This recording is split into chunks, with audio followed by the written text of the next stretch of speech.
We've been for a while now, since the start of last year, working through a series in the Gospel of Luke, and we're actually getting close to the end of that. So we'll be finishing it up soon after Easter. But if you have a Bible or the Bible app on your phone, you can find the Gospel of Luke with me, and you'll see in the sermon outline where we are in chapter 19. Well, I'm at the point in my life that I like corny dad jokes, use them on the Awana kids. I always kind of bored my kids with it, but I like to stay on top of that. And to stay on top of my dad joke game, I subscribe to a couple email newsletters, that are jokes. And I read this one a while back, so that's just all set that up. The story's told about a guy that entered a pet shop wanting to buy a parrot and saw the parrots, in the parrot display and asked about the price. And the shop owner pointed out 3 identical parrots on a perch. And answered the guy's question about the price. He said, well, the parrot to the left cost $500. Now, that seemed really high. This guy's just going in to buy a parrot. And so he inquired as to, why that was so expensive. And the answer from the pet shop owner was, well, that parrot knows how to use a computer. And, okay. So, wanting to find something a little cheaper, he asked, well, what about the next parrot over there? And hoping for a better deal, the pet shop owner said, well, actually, that one costs $1,000. It can do everything the first parrot can do, run the computer, but it also knows how to use the Unix operating system. And the guy's thinking, my word, $1,000 for a parrot. And so, hoping that maybe the third parrot was a little bit cheaper, he asked about the last parrot on there, and the pet shop owner said, well, that one cost $2,000. What in the world does that one do? Man said. And the owner's answer was this: well, to be honest, we've never seen him do anything, but the other 2 call him boss. Only dads are laughing at that, I know, but I thought of that this week. Everybody kind of wants that boss job, don't they? I mean, we're all kind of wired that way. We like the idea of being in charge, being in control, being the one who calls the shots. I think it's ingrained in the sinful side of us as human beings to want to sort of resist authority and be the one who's in charge. But authority is such an important concept because there is always an authority. Yeah. Your workplace, your school, there's always an authority. I tell young parents that there's only that one singular command directed to kids in Ephesians 6, and it sort of echoes what's found in the 10 Commandments. Go to Ephesians 6:1, it says, children, obey your parents in the Lord, for this is right. That's the only thing directed to kids. And that's given to them for a reason, because teaching kids that concept of authority and obedience doesn't come naturally, and it's one of the most important, though hard, things for them to grasp. Kids need to learn to obey because it just doesn't happen naturally. But if you fail at that, and some of you as parents know, if you fail at that teaching to obey and teaching the importance of authority, it just really sets kids up for a life of challenge and trouble down the road, because there's always going to be authority. Always going to be authority in their lives. And ultimately, there is an authority over all of us that we need to recognize, and that authority is God. We all have the authority of God over us. Now, I decided, we've been just sort of working our way through the Gospel of Luke. I decided to jump over the paragraph that deals with Palm Sunday, and we'll address that next week. And so we're kind of skipping ahead in the story, and then we'll come back to that next Sunday. So today we're going to start in Luke chapter 19 and verse 45. And the timing of this text is Monday morning of the Passover week, the Monday after Palm Sunday. Jesus rode into Jerusalem on a colt the day before. The crowd chanted their approval. And Mark 11 adds a little detail that Luke does not include. And I put the verse up here for you. It says in Mark chapter 11 and verse 11, Jesus entered Jerusalem, went into the temple courts. He looked around at everything, but But since it was already late, he went out to Bethany with the 12. Once entering through that eastern gate of the city, Jesus gets off the donkey, walks into the temple area, and looked around. Looked at all that was happening in there, took it all in, and then headed out the same gate, the same door he came in, heads back to Bethany to spend the night. It's a little detail, and you ask, well, why does that matter? Why is that so important? Because what he saw that night percolated in his heart all evening long. And on Monday morning, Jesus came back, and this happened. Luke 19, verse 45. When Jesus entered the temple courts, he began to drive out those who were selling. It is written, he said to them, "My house will be a house of prayer, but you have made it a den of robbers." Now, both Matthew and Mark add a little more graphic detail to that account than Luke does. Descriptions of Jesus flipping tables over, and having the whip to kick the merchants out of that temple area. But you get the picture here of that happening just in Luke's short version of it. The temple in Jesus' time was built by Herod the Great. It was this entire complex that today is still a massive limestone area now occupied by the Dome of the Rock. The furthest courtyard outward to the edges of that whole temple complex was called the Court of the Gentiles, and it was given that name because that was the only place Gentiles were allowed to go. They couldn't get any closer to the temple than that outer, very edge area of the Temple Mount. And what was happening in that outer area, that area intended, designed for people that weren't Jews to be able to come and listen and observe and maybe learn something about the God of the Bible, what was happening in that outer area is what ticked Jesus off. What caused him to become so righteously angry. Originally, the Jews were instructed to bring their own sacrificial lambs to the Passover area to offer for their family a Passover lamb. And you can go back and look in some of the details in the book of Exodus and Leviticus, and those Passover lambs were to be lambs without any flaw. Completely perfect, without any known or observable defects at all. And over the years, that little detail, the fine print there in the law, had turned into a very tricky loophole that the leadership of the temple area exploited. Because if a priest determined for some reason that lamb that you brought in, you brought all the way from your pasture or wherever you lived, that you brought all the way to the temple, that there was just one thing they could track down, that was a flaw, that was, it's not perfect. They could turn that away. They could reject that. And then you were kind of stuck like when you go to Disneyland, and you have to buy lunch for your family. There's no other options but to pay what they were selling in the outer courtyard of the temple. Exorbitant prices. It was known even in other, besides the Bible, other secular references as the Bazaar of Annas. Annas was the high priest who still carried an awful lot of influence, and it was just viewed as a bazaar. It was this ridiculous racket that was being run. And Jesus, he comes in the night before, he sees it all being set up already, Sunday night, and he went home, and that bothered him all night long, and he comes back to clear out the riffraff. And it sets the stage for what we're going to talk about this morning, and that whole idea of authority, God's authority over us.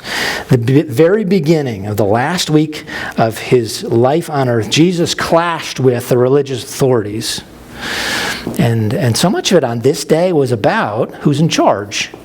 And the drama unfolded in these three stages. Jesus, he drives those out who were selling from the temple courts. And he quotes two passages that he meshed together. One is from the book of Isaiah, chapter 56, verse 7. And the other is Jeremiah 7:11. And in Isaiah, God was talking about the temple in Isaiah 56 and explained that his desire for the temple was that it be a place of prayer for all nations. And one day it will be that in the millennial kingdom. All nations will gather and will worship God in Jerusalem. And that's always been God's intended desire. desire. In fact, God had always intended for Israel, and you can go back to their founding in Exodus 19 and 20, and find traces of suggestion that God intended Israel to be this light for all people.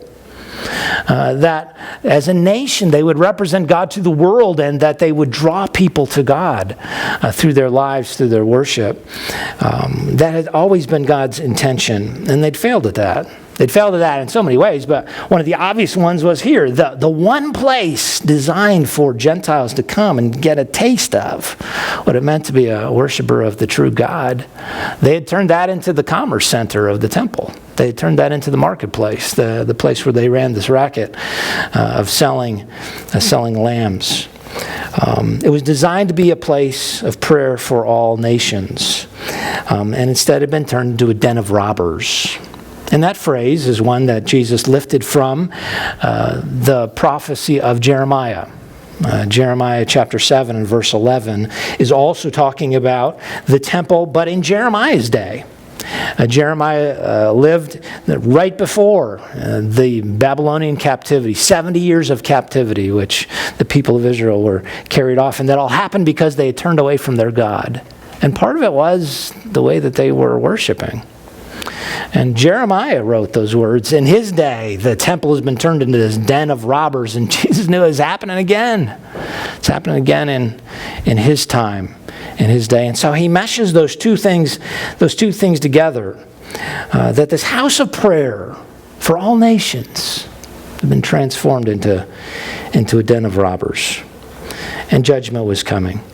Just like judgment fell in Jeremiah's day, and 40 years after this took place, General Titus would bring the Roman army and conquer Jerusalem and totally demolish the temple. But it's a bold move by Jesus, this traveling rabbi, this traveling preacher who the day before had brought a crowd with him that was chanting Hosanna, and walks into the temple and just kicks out all the merchants and the whole racket that had been going on. It's a bold move that set the stage for further confrontation. And you read it in the remainder of the verses. Verse 47, it says, every day he was teaching at the temple, but the chief priests, the teachers of the law, and leaders among the people were trying to kill him. Yet they could not find any way to do it because all the people hung on his words. Jesus, Monday and Tuesday, the Gospels record about him teaching so many different things in the temple and during the week of Easter. I want to address that sort of through our devotional times and the emails that I send out. But he was teaching in the temple. The crowds were enamored with his ability to communicate the truth of God's word. The religious leaders, though, seethed on the sideline because they were set on one thing, trying to figure out how to kill him. And that all leads to stage number 2, this confrontation over authority. Chapter 20. One day, as Jesus was teaching the people in the temple courts, proclaiming the good news, the chief priests and the teachers of the law, together with the elders, came up to him.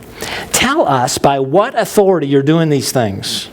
They said, Who gave you this authority? Now, like I said, Monday and Tuesday were all about teaching. It was all about this, the last public ministry, really, of Jesus right in the temple area. The popularity of Christ, the crowds that gathered around him, that obviously grated against these religious leaders. People weren't flocking to listen to them like they were flocking to listen to Jesus. But underneath all that was that ruckus of Monday morning. You know, how Jesus had walked in and kicked out everybody running this racket in the outer ring of the temple. It ruffled their feathers. And so their question basically is, you can reword what the Pharisees, the religious leaders all say to Jesus. Who put you in charge? Who made you boss? Who gave you the authority to walk in here and turn everything upside down? Who gave you the authority to teach all these people your message? Who put you in charge? Where did you get your authority? And for us, the obvious answer all these years later is that he brought that along with him. Jesus is and was God in human form. He brought the authority of God along when he walked in to Jerusalem. A few weeks ago, Shell and I were down in Indianapolis for our grandson Mateo's adoption hearing.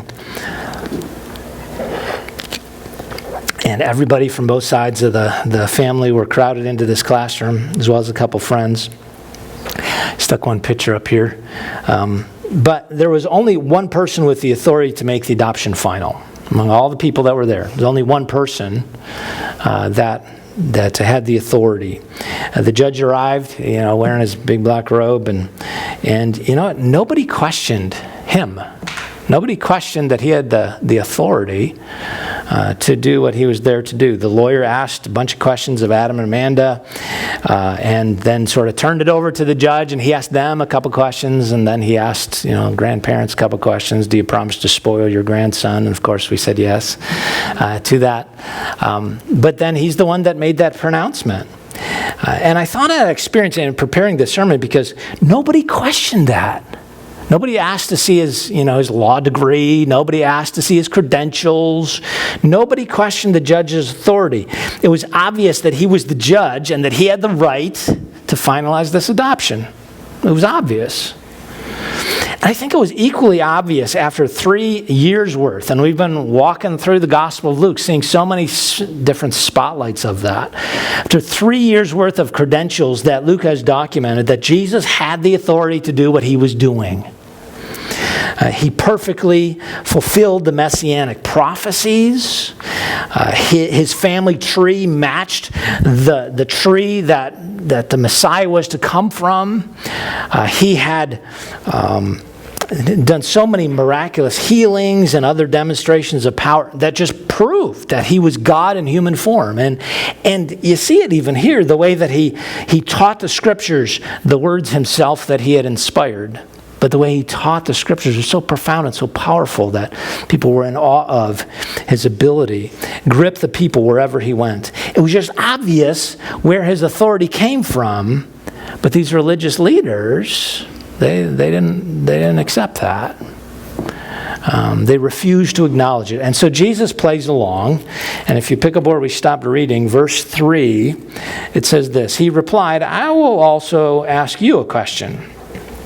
Tell me, John's baptism, was it from heaven or of human origin? They discussed it among themselves and said, if we say from heaven, he will ask, well, why didn't you believe him? But if we say of human origin, all the people will stone us because they're persuaded that John was a prophet. So they answered, we don't know. We don't know where it was from. And Jesus said, neither will I tell you by what authority I'm doing these things. Jesus tied his ministry directly to the ministry of John the Baptist. John had paved the way. He'd lost his life to Herod's sword. But the people held him to be a representative of God, a prophet that was here speaking for God. And everybody knew that was the way the crowds viewed John. And so Jesus put his interrogators in sort of a bind. If they, said, well, John came speaking for God, then the obvious question was, why didn't you guys believe him then? Why didn't you follow him? But if they said he was no prophet, he's just some crazy guy, out there eating locusts and speaking nonsense, the outcome would have been a lot worse because everyone held John in high esteem. They might have even stoned them. It's almost comical how these religious elites refused to accept that God had been the one who sent John, God had been the one who sent Jesus to intervene in this world. They were so caught up in their power grabs, so caught up in their self-perceived importance, their position. They missed that God was right there. God was right there in front of them. They didn't see it. How many of you got to see the Northern Lights on Thursday night? I was really bummed because I love those kind of things, and I didn't know about it until Friday morning. And then it was too late. You can't turn back time. It was pretty. I woke up Friday morning and just started seeing people's pictures on Facebook of the Northern Lights the night before. I was like, oh my word, if I'd known, I would have got up. But it reminded me of an illustration that I read in a book just recently. It's by Lois Furberg. But she used this illustration. She said, our culture is so dazzled by its own brilliance that it's blinded to anything bigger than itself. We're like Cub Scouts on our first overnight camping trip. Some of you can picture this if you've taken kids camping before. We're like Cub Scouts on our first overnight camping trip. If we'd patiently wait out in the darkness, our eyes would have gradually sensitized to nebulae and global clusters and remote galaxies, seeing all the beauty of the amazing stars. But instead, and this is what Cub Scouts do on the first night of a camping trip, instead we're goofing around with our fancy new flashlights and giggling inside our pup tents. When we finally look up at the sky, we can't even make out the Milky Way. I used to take our kids camping every summer, and I know exactly, flash the light in each other's eyes. When if you would just put that down and go out and look up, you'd be amazed at the brilliance of what God has done. And it was her opening line that led into that. She said, our culture is so dazzled by its own brilliance, it's blinded to anything bigger than itself. That is the world we live in. And a lot of times it's us too. A lot of times we struggle there.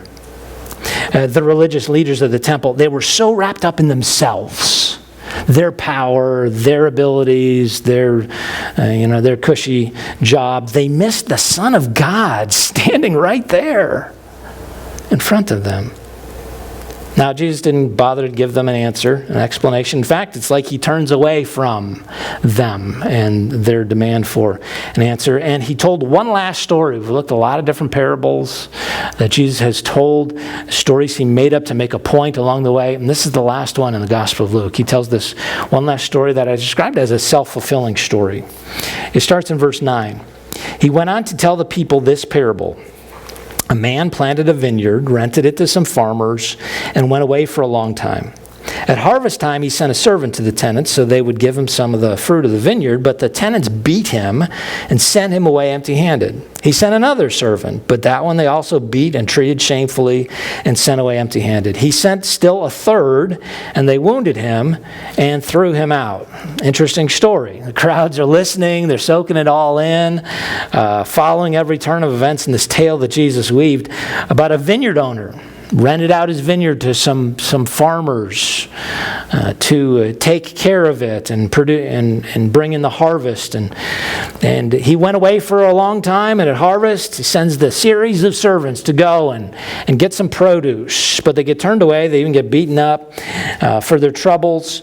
And that all just sets the stage. You can't believe those people are doing that. And then it sets the stage for verse 13. Then the owner of the vineyard said, "What shall I do? I will send my son whom I love. Perhaps they will respect him." But when the tenants saw him, they talked the matter over. "This is the heir," they said. "Let's kill him. The inheritance will be ours." So they threw him out of the vineyard and they killed him. Now there's a phrase in verse 13 that intentionally should ring a bell for us. The phrase of the owner of the vineyard is, "I will send my son whom I love."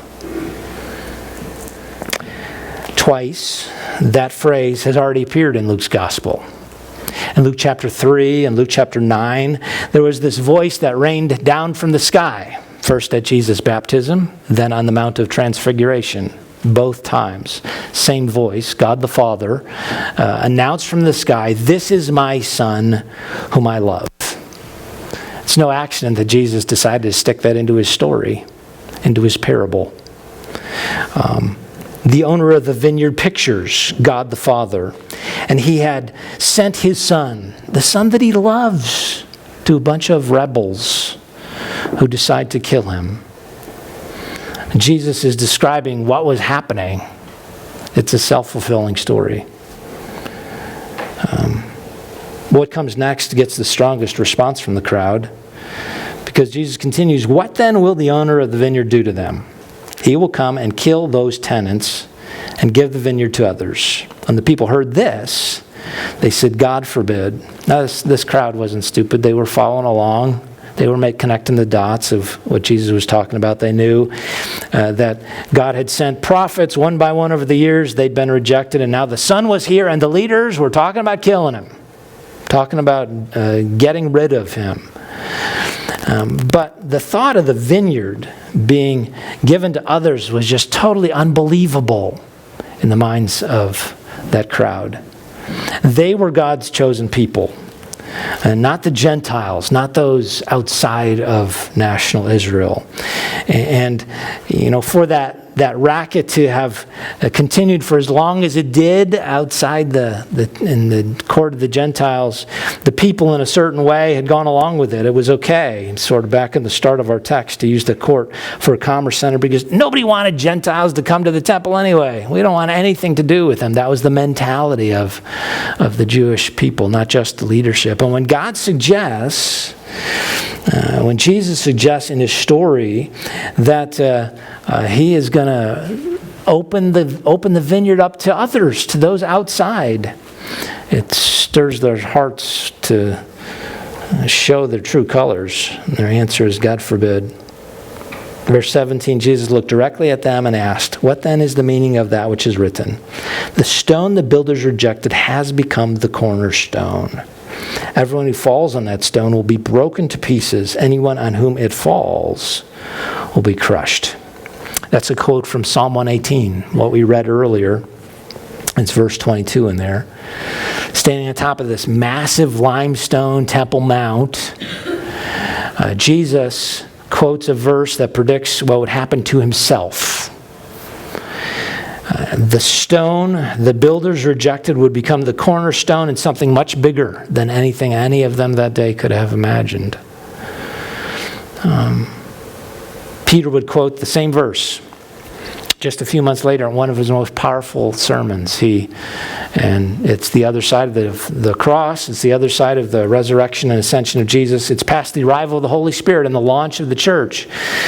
It's in Acts chapter 4. Peter and John were at this very same place, at the very same temple, and used by God to heal a man who was paralyzed.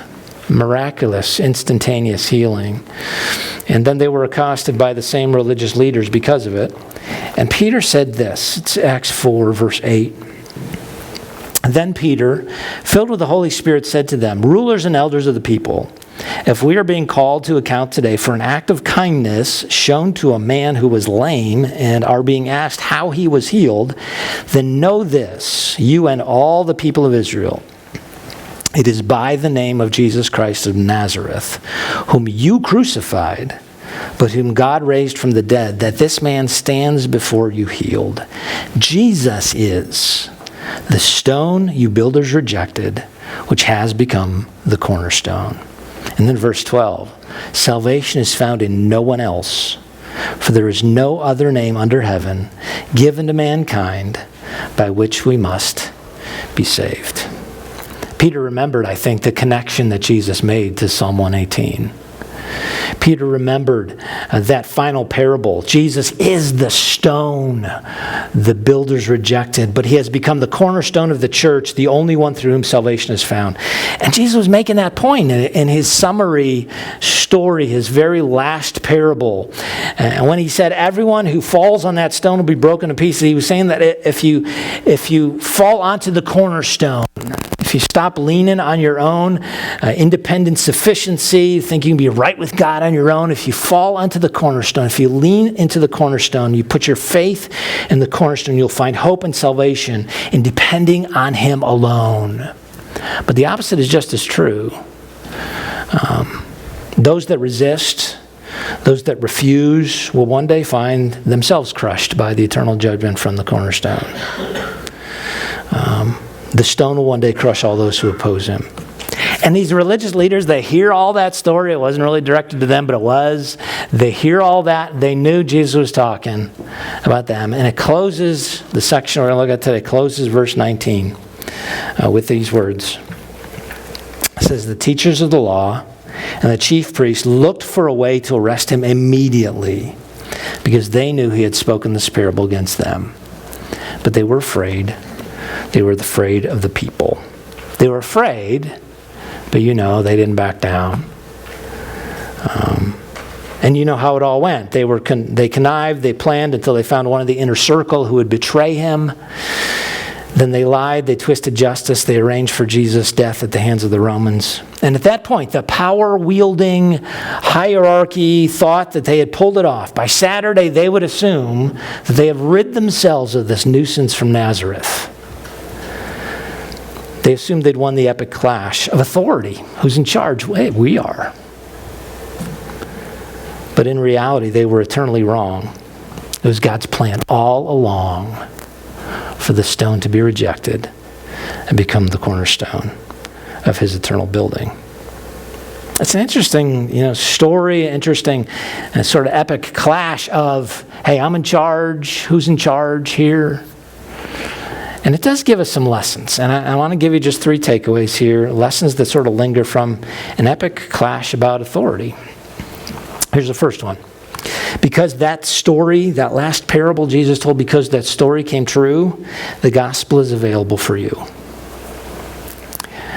Jesus' story, it seems so transparent maybe to us. It might not have as much that day, but obviously he was the son the Father loved. He was sent to ungrateful people in Israel that would kill him. And the Father would turn the vineyard over to those who were outside the chosen nation. It's rather obvious. And they hated him for it. But it was a self-fulfilling story in that it happened just like Jesus said, sort of one of his final prophecies. This is what's going to happen.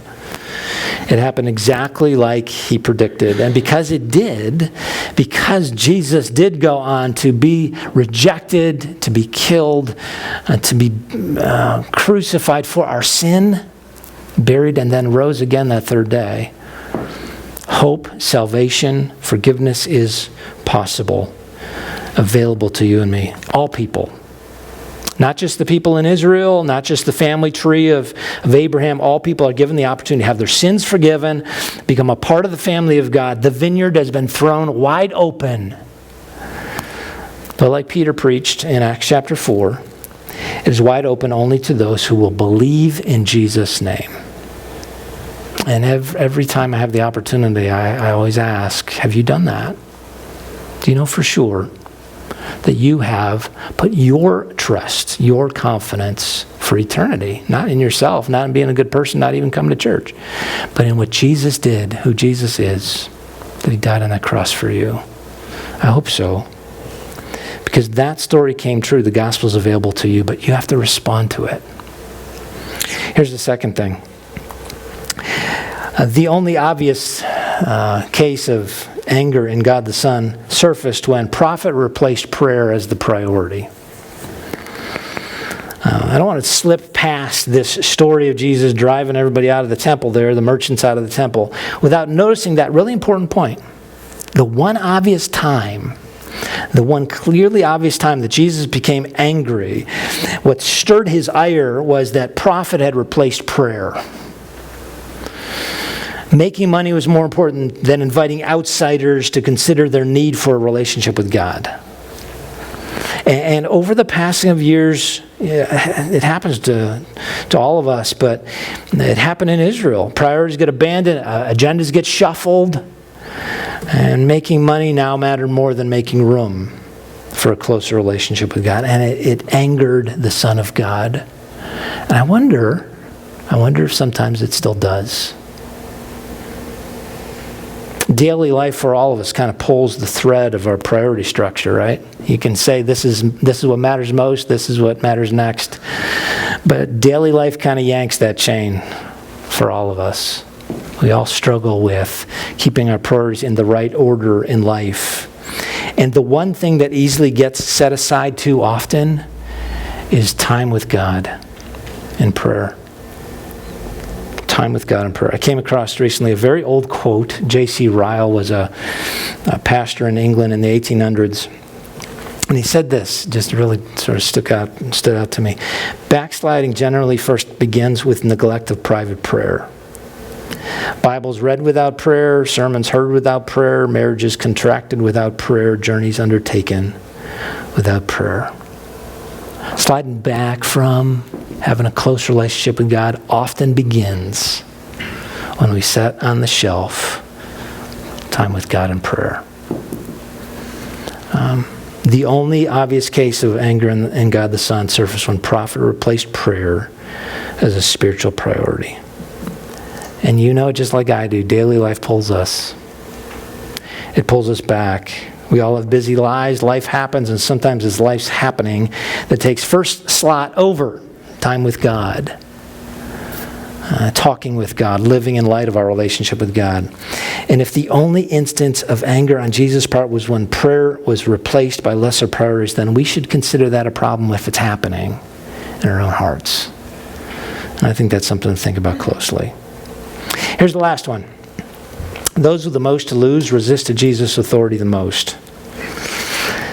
The religious establishment had the most to lose by the popularity of Jesus. If he started this movement that Rome didn't approve of, the emperor could easily sweep in and take away everything from the Jews. That is actually what happened in AD 70. But it could take away their temple, their power, their cushy jobs, the whole animal selling racket on the side. All that could be gone. They had the most to lose. And so they resisted Jesus' authority the most. But they never stopped to think, what if? What if he is the Messiah? What if he is the Son of God? What if he has inherent authority because of his eternal personhood? What if we lose much more by resisting him than we do by submitting to his authority? It's a good question to ask. And it's a good question to ask ourselves. Because like I put at the end of that statement, if you find yourself chafing against God's will, you might have to reevaluate who's really in charge in your heart. Who you're really bowing down to, who you're really serving. Is it God? Or is it something less? The problem often, for all of us, is that we want things to go our way, that we want to be in charge. I don't know if you ever find yourself resisting God's will, and we probably wouldn't describe it that way, but realizing that the Word of God says some things about an issue or a struggle or something going on in my life that I just don't want to do it. I know God wants me to do. The problem often is not our understanding of the truth. It is the refusal to submit to God's authority in our lives. Because, back at the beginning, we want to be the one who runs the show. We want to be the one in charge. We don't want to recognize that God is the ultimate authority and that we need to submit to him and rely on him to make it through. I came across an article recently about this book. This was written back in 1964 by Martin Rokeek, and it describes, he's a psychiatrist who wrote this book about what he experienced starting in 1959 with three men who lived in the mental institution there in Ypsilanti, Michigan. The article that I read talked about the contents of what Rokeek wrote. He said he was treating three patients at a psychiatric facility there in Ypsilanti. And these patients are named Leon, Clyde, and Joseph, and all suffered with delusions of grandeur. Specifically, all three of these men believed they were Jesus Christ. And so he decided that one way to maybe break them of this delusion was to make the three of them live together. For the next 2 years, they lived together, and he tried to work through all of that with them. You've probably heard of the Messiah complex. Well, these three guys had it. These three men took that really to another level. The doctor worked hard trying to introduce them to reality, but it was difficult to break through. In the book, he was he tells about trying to convince these men that they really weren't God in the flesh. And so, like I said, he made these three guys live together. They ate their meals together. They slept in the same room. And in this article that I read, describes how some of their conversations got rather interesting. One of the men would say, "I'm the Messiah, the Son of God. I was sent here to save the earth." And the doctor would ask, "Well, how do you know?" And he would answer, "God told me," the patient would invariably say. But just then another of the three would interject, "I never told you any such thing." And once the third got into the act, there was chaos. Once the disagreements became sharp and angry, each Christ would merely assume the other two were simply patients in a mental hospital. But he, on the other hand, was the genuine, authentic Jesus. And this article that I read, it closed with this statement. Rokik wasn't successful in his attempts to convince the men that they weren't God. They were trapped in this upside-down reality where they thought they were the center of the universe and life was really all about them. The foundation of reality, though, is that there is one God and you are not him. Once that's established, a choice must be made, and here it is. I know that there is the Lord God, the master of all creation. I also know there's the God of me, the pretender to the throne. Whom will I serve today? I think that might be a question that sums up this last part really well. It's a question that we all need to constantly evaluate in our heart. Who am I serving? Am I really totally committed to God being in charge of my life, God's will being done through me? Or am I sitting on the throne? Am I on the throne of my own heart? Whom will you serve today? Who truly is the authority in your life? Who's in charge in your heart? Is it Jesus? Or is it the God of you? Let's get to bow your heads, close your eyes. I want to pray in a minute, and then I want to just play a little video as a closing song. But those three takeaways are valuable for all of us to think about, and I want you to think about them. Jesus is the only person through whom salvation is available because he's the Son of God who died to save you. Have you done something with that? If you're not sure, I hope that you'll talk to me, talk to somebody that you trust, because we want you to know for sure that you've put your faith in Jesus. But if you have, these last two, they're for all of us. Priorities get so jumbled. Do your priorities make room for prayer, or do they preclude prayer? They push prayer aside as an optional thing. The one time Jesus got mad, it's because priorities weren't in the right place about prayer. And that last thing about who's in charge, in the part of your heart that you're the only one who knows what's going on in there, in the part of your heart that only you know, ask that question. Is God in charge? Do I really submit to him? Or is it all about me? Father God, I pray you'd help us to think that through. You are the only true God. If we understand life through a biblical lens, we realize that none of us are worthy of your love, your grace. We are all sinners who deserve an eternity apart from you. And yet you loved us. You love us still. So much that you would send the one and only Son that you love to die in our place, to make it possible for us to have a relationship with you, to have changed lives, different priorities, and operate with a different leader in our hearts. I would pray, Lord, for each of us to think about how we need to respond to this today. If there's somebody here that needs to put their faith in Jesus, I pray that they would, that they'd tell somebody about that. But maybe the other areas are a greater challenge, realizing that the priorities of time with you, the priority of prayer isn't what it should be in our heart. God, help us to make some decisions about that today. And maybe it's a recognition that your will and my will don't always match. And when that happens, I need to submit that your will would be done in my heart. Father, as we close, help us consider that in our own lives. In Jesus' name I pray.